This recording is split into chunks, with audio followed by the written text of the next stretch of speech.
pour la santé, c'est le nom de votre chronique médicale tous les matins avec le docteur Serge Rafal. Bonjour Serge. Bonjour Ilana. Eh oui, toujours un plaisir de vous retrouver puisque vous êtes mon médecin préféré après mon papa. Je le redis et je l'embrasse ce matin. Alors Serge, en cette période estivale et de plus en plus souvent de forte chaleur, nous venons de le constater, vous souhaitiez nous livrer ce matin quelques réflexions sur les eaux à notre disposition et nous expliquer comment bien choisir son eau. En effet, Ilana, l'eau est essentielle à l'organisme puisqu'elle représente les 2/3 de notre poids de corps. Outre le fait qu'elle est le constituant principal des cellules et des tissus, elle participe à de nombreuses fonctions, la circulation sanguine, le transport des substances qui y sont dissoutes, la digestion, l'élimination des déchets, le maintien de la température corporelle, et j'en passe. L'apport d'eau est vital avant tout. En effet, car le corps humain ne la stocke pas. Il doit donc être approvisionné quotidiennement par la boisson et l'alimentation.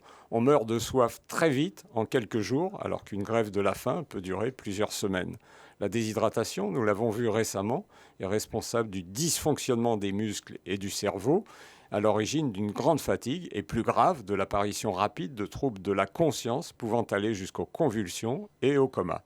Il faut apporter environ 1,5 litre d'eau par jour, voire plus, en fonction des circonstances et des conditions atmosphériques. Bien sûr, et donc particulièrement quand il fait très chaud. Alors, quelle eau choisir, Serge ? Comme on leur demande avant tout d'hydrater l'organisme, toutes les eaux sont bienvenues, avec toutefois quelques différences notables. La moins chère, 120 fois moins que certaines eaux embouteillées, et bien sûr l'eau du robinet. Elle est sûre au plan bactériologique, parfois moins au plan qualité. Elle peut en effet, tout en restant stérile, contenir du plomb ou d'autres métaux lourds, des résidus d'engrais, des traces de produits phytosanitaires, médicaments insecticides, des nitrates, certes faiblement dosés, mais potentiellement toxiques au long cours. Et en plus, en France, on a plutôt de la chance de ce côté-là. Alors, mieux vaut donc choisir une eau de source ? Oui, car c'est une eau pure qui obéit aux exigences santé. Elle est issue par définition d'une source naturelle potable.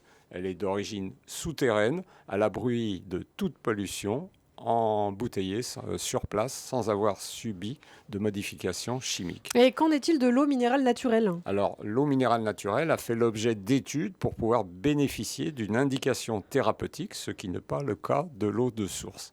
Elle est également d'origine souterraine, se caractérise par sa pureté originelle, la présence de minéraux et l'absence de traitement. Sa composition varie toutefois selon son origine et n'est pas constante dans le temps. Si l'on prend par exemple la concentration en calcium, Hépar en contient plus que Contrex ou Vittel, 549 contre 468 contre 240. Et si l'on prend le magnésium, Rosana se situe devant Hépar, Quézac et Badois. Mais alors se pose le problème après de l'emballage. Vous avez raison, les bouteilles en plastique sont une plaie pour l'environnement et la santé car elles contiennent des perturbateurs endocriniens aux multiples effets délétères. Les packs restent en outre souvent entreposés des heures à la chaleur et sous des éclairages intenses qui les dénaturent encore un peu plus. Problème pour le moment insoluble et pas seulement dans l'eau.